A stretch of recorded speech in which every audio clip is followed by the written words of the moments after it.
Olá, meu nome é Viviane, aqui do canal Vivi Atelier, e hoje eu queria mostrar para vocês como que eu faço um matelacê nas minhas peças. O matelacê são essas costuras retas que a gente faz, que deixa a peça mais estruturada e deixa ela nesse aspecto acolchoado aqui. Eu gosto de fazer esse trabalho na minha máquina doméstica, que eu já estou acostumada, e tem um calcador específico para fazer.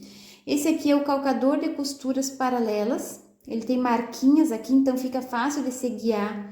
Não precisa a gente estar riscando todos os riscos aqui do matelacê. Eu já faço o primeiro risco e depois eu vou me guiando por essas listras aqui, se eu quero mais estreito ou se eu quero mais largo.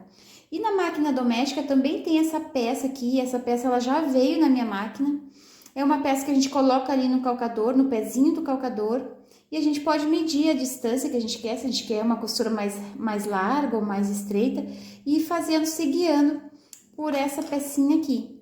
Eu sei que para máquina industrial também tem uma peça que já vem com essa pecinha aqui, que também vai ficar mais fácil de fazer o matelacê. Eu queria mostrar uma diferença para vocês aqui. Essa é uma peça pequenininha, vai ser o próximo passo a passo que eu vou gravar para vocês. Aqui eu tenho um porta-absorventes, porta-medicamentos, dá para colocar documentos aqui na frente também. Coisinhas pequenas que a gente gosta de carregar na bolsa. E eu fiz essas duas peças com matelacê diferente.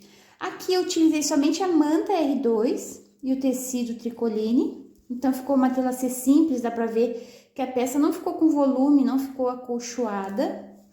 E aqui eu já utilizei a manta R2, o tecido tricoline, e embaixo eu coloquei uma camada de TNT 120. Então o matelacê ficou super bonito, ele fica mais alto, mais acolchoado. Dá uma grande diferença nessas duas peças aqui. Então, vocês têm que decidir como que vocês querem. Se é uma peça muito grande, que vai várias camadas de costura, o TNT ele já é uma peça que é mais grossa, mais durinha. Então, vocês têm que fazer o teste antes para ver se a máquina de vocês vai costurar com uma camada de TNT também. Esse calcador vocês encontram na internet para comprar, não é muito caro, acho que custa de 20 a 25 reais. Eu gosto de trabalhar com ele porque eu não preciso ficar riscando todas essas linhas. E aqui eu tenho uma régua de patchwork, que ela tem 5 centímetros, então facilita muito essa régua para a gente fazer as marcações. Faz a primeira marcação, costura a primeira linha, depois só segue costurando. Claro que com esse calcador aqui ele não é muito grande, então aqui a distância, a largura desse matelacê não vai ser muito. Aqui eu tenho 2,5 centímetros e eu me guio sempre por essa basezinha aqui, eu não cuido dessa linha, eu cuido dessa base que eu faço mais larguinho. Então aqui ficou 2,5 centímetros. Se vocês colocarem a agulha de vocês um pouquinho mais para a direita, vai ficar um pouquinho maior do que 2,5 centímetros. Aí se vocês querem uma matelacê bem largo para peças grandes, vocês podem usar essa caneta aqui que é a fantasminha, ela apaga com o calor do ferro. Então fica fácil de vocês riscarem e começar a fazer esse matelacê. Então aqui eu vou fazer um outro matelacê para fazer essa peça aqui. Eu vou gravar esse passo a passo para vocês. E aqui então eu tenho, ó, o tecido tricoline, a manta R2. Eu nunca utilizei manta R1 nos meus trabalhos, então não sei dizer para você se é boa. E aqui eu tenho uma camada de TNT. Eu até emendei aqui para aproveitar um pedacinho que eu tinha. É o TNT 120. Quando vocês forem fazer esse matelacê com o TNT 120, vocês coloquem ele sempre embaixo da manta, para deixar com esse aspecto aqui de bem acolchoado, vai ficar mais bonito. Então aqui eu vou passar o tecido sobre a manta, ele vai grudar um pouquinho, né? Deixo aqui o TNT embaixo, vou riscar a primeira linha, para me fazer a primeira costura, e depois com esse calcador aqui, eu vou ir fazendo as outras costuras. Cuidem o nome, se vocês quiserem olhar na internet, é calcador de costura paralela, esse aqui. E lá na máquina, às vezes quando a peça é muito grande, o tecido ele se descola da manta. Então a gente tem que ir fazendo a primeira costura, depois a gente vai alisando o tecido para ele não ficar enrugado. Se descolar e vocês querem fazer mais caprichado ainda, tem que passar o ferro de novo a cada linha para ficar bem bonito, como ficou aqui. E tem também uma cola spray. Quando o tecido não cola muito na manta, a gente pode passar a cola spray, que ele vai colar até nessa camada de TNT aqui também. Mas eu prefiro fazer assim, eu faço a primeira linha e depois as próximas eu vou alisando o tecido. E se for preciso, eu passo de novo para ir fixando o tecido na manta e deixar o matelassê bonito como ficou aqui. Então, são algumas dessas dicas que eu tinha para dar para vocês. Tem pessoas que não gostam de matelassê, eu adoro fazer minhas peças com matelassê, por isso que essa é a parte que eu cuido mais. Se o acabamento ficou bonito aqui, com certeza o trabalho vai ficar bem bonito também. Então, eu vou fazer lá na minha máquina doméstica o matelassê dessas duas partes aqui.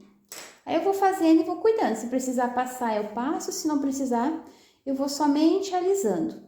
E quando a gente faz o matelassê numa peça, a gente sempre corta o tecido, a manta e o TNT bem grande, 1 centímetro em toda a volta, sobrando, pra gente fazer bem tranquilo, deixar a peça bem retinha. Depois que o matelassê tá pronto, é que a gente vai refilar e deixar no tamanho que a gente quer.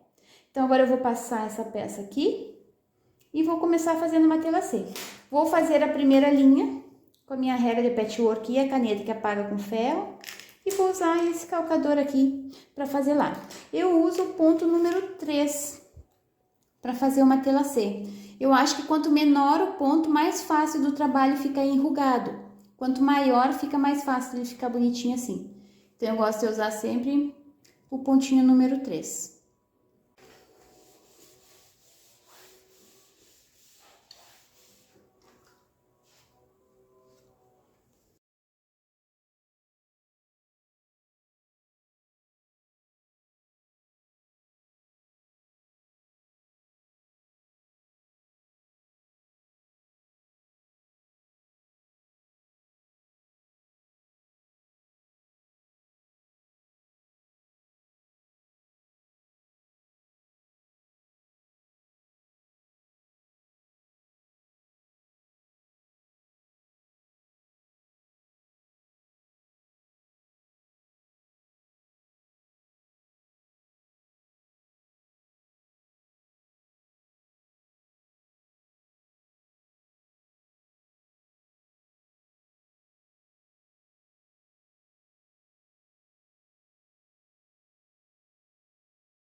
Aqui está o meu matelassê pronto. Eu mostrei lá na máquina para vocês como que eu fiz. A peça era pequena, então não precisou eu passar, eu só fui alisando esse tecido para os lados, para não ficar tecido enrugado nas pontas. Quanto maior a peça, mais difícil. Daí, realmente, vocês vão precisar do ferro e vão precisar ir passando esse tecido conforme for costurando cada linha. Se vocês não gostam de usar o TNT, não tem problema, pode fazer o matelassê somente no tecido e com a manta R1 ou R2. Eu realmente não gosto da manta R1, prefiro a manta R2. Agora é só refilar e deixar no tamanho que eu quero. Essa peça que eu vou fazer aqui gravar para vocês, eu vou costurar na máquina industrial, porque eu comprei uma industrial e ainda estou me adaptando. Mas essas duas peças aqui, eu fiz na minha máquina doméstica, inclusive essa com o TNT, que tá mais durinho. E não tive problema nem na hora de costurar o viés. Então, vocês decidam qual é a melhor maneira de vocês costurarem na casa de vocês, aproveitando essas dicas que a gente dá aqui. Um beijinho pra vocês, até o próximo vídeo. Vou esperar vocês lá no meu Instagram. Eu já deixei um reels dessa peça lá no Instagram. Podem acompanhar por lá também, uma costurinha rápida, ou podem acompanhar o próximo vídeo daqui do YouTube, que eu vou ensinar passo a passo essa peça aqui. Um beijinho pra vocês e até o próximo vídeo. Tchau, tchau!